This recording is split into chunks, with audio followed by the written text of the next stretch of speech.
24 ফেব্রুয়ারি অভিনেত্রী মেহজাবিন চৌধুরী ও প্রযোজক পরিচালক আদনান আল রাজীবের বিয়ের আসর বসেছে। বিয়েতে অতিথিদের ছবি তোলা নিষেধ থাকলেও একাধিক ছবি সামাজিক যোগাযোগ মাধ্যমে প্রকাশ করলেন অভিনেত্রী নিজেই। 24 ফেব্রুয়ারি বিকেলে নিজের ফেসবুক অ্যাকাউন্টে 5টি ছবি শেয়ার করেছেন মেহজাবিন চৌধুরী।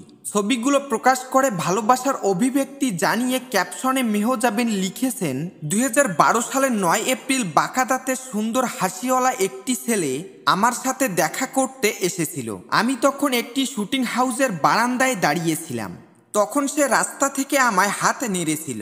অভিনেত্রী আরও লেখেন, আমরা মাত্র 15 মিনিটের জন্য কথা বলেছিলাম, তবে তিনি চলে যাওয়ার সাথে সাথে আমি অনুভব করেছি যে আমার হৃদয়ের একটি টুকরো তার সাথে চলে গেছে।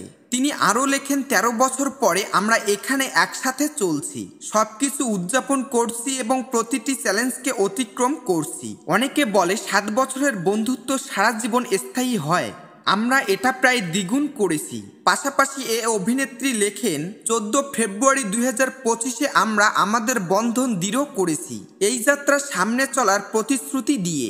আদনান আলী রাজীব, আমি তোমাকে আমার জীবনের সেরা বন্ধু হিসেবে বেছে নিয়েছি। সবশেষ মেহজাবিন লেখেন, আমরা এই নতুন অধ্যায় শুরু করার সাথে সাথে বাকি জীবনের পথ চলায় আপনাদের ভালোবাসা এবং দোয়া চাই।